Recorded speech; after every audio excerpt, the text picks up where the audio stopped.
আসসালামু আলাইকুম। আশা করি সবাই ভালো আছেন। আলহামদুলিল্লাহ আমিও ভালো আছি। তো আজকে আমি গ্রাম বাংলার একটি জনপ্রিয় রান্না করব। তো তার জন্য প্রথমে আমি আলু সেদ্ধ করে নিচ্ছি। তো আমরা আলু আর ডিম একসঙ্গে সেদ্ধ করে নিচ্ছি। তো আমার সেদ্ধ হয়ে গেছে। এখন আমি ভাত বসিয়ে দিচ্ছি। আর এই যে আরেক পাশে আলু ছিলতেছি। তো আলুগুলো সবগুলাই ছিলে নিব, ছিলে একটু ভেঙে রেখে দিব। তো আমি একে একে সব আলুগুলোই ছিলে নিয়েছি। এখন একটা কড়াই বসিয়ে দিয়েছি। তো আমি একটা ডিম ভেজে আবার দিব আলুর ডালের মধ্যে। তো আমি ডিমটা প্রথমে ভেজে নেব।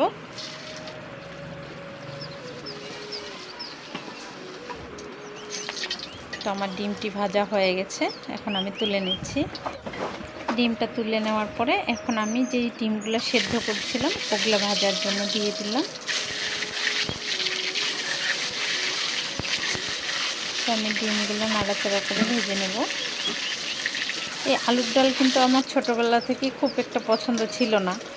আমার বোনের ছেলেদের খুব পছন্দ, আমার ছেলেরও পছন্দ, আমার কিন্তু পছন্দ ছিল না। তবে হ্যাঁ, এইভাবে আলুর ডাল রান্না করার পরে আমাকে খুব ভালো লাগতেছে।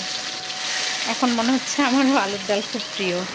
তো এই যে আমি ডিমগুলো ভেজে তুলে নেওয়ার পরে ওই তেলের মধ্যে দিয়ে দিলাম পেঁয়াজ, কাঁচামরিচ, রসুন কুচি। তো এগুলো আমি এখন ভেজে নেব একটু লাল করে। লাল হয়ে গেলে তেলের মধ্যে হলুদের গুঁড়া আর কিছুটা পরিমাণ গরম মশলার গুঁড়া দিয়ে দেবো। দেওয়ার পরে এই যে দিয়ে দিলাম আলুগুলো। বলছিলাম না যে একটু ভেঙে নেব, তো এই যে ভেঙে নেওয়া আলুগুলো দিলাম।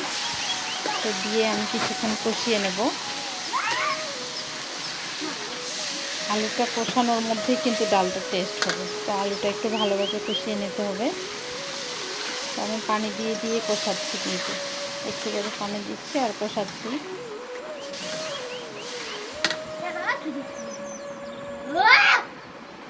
তো এই যে আমার কষানো প্রায় শেষ হয়ে আসছে।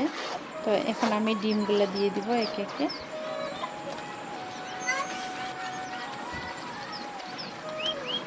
ডিমগুলো দিয়ে আর একটু কিছুক্ষণ কষিয়ে নেব। এই তো আমার কষানো প্রায় হয়ে আসছে। এখন আমি ভাজা ডিমগুলো দিয়ে দিলাম, দিয়ে একটু কষিয়ে পানি দিয়ে দিচ্ছি।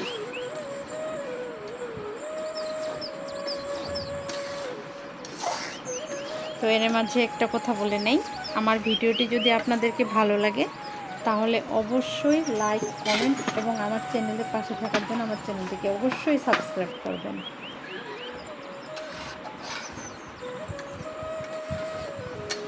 এই যে আমি পানি দিয়ে দিছি, এখন ঢাকনা দিয়ে দেব। শীতের সময় ধনিয়া পাতা দিলে ভালো লাগে। তো আমার ঘরে কিন্তু ধনিয়া পাতা ছিল না। ধনিয়া পাতার পরিবর্তে লেবু পাতা দিলেও কিন্তু খুব ভালো হয়। তো আমি আমার লেবু গাছের দিকে চলে গেলাম লেবু পাতা নেওয়ার জন্য। আমার ঘরে কিন্তু টমেটো ছিল না, ধনিয়া পাতা ছিল না, তাই দিতে পারি নাই। ধনিয়া পাতা, টমেটো এগুলা দিলে বেশ ভালো হয়। এই যে আমি এখন লেবু পাতা আমি দিয়ে দেব তরকারির মধ্যে। এই যে আমার তরকারি প্রায় হয়ে আসছে, আমি এখন নামিয়ে নেব।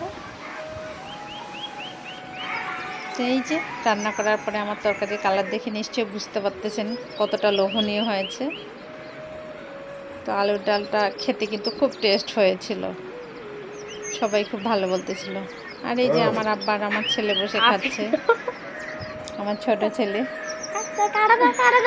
তো আজকের মতো এই পর্যন্তই। সবাই ভালো থাকবেন, সুস্থ থাকবেন। আল্লাহ হাফেজ।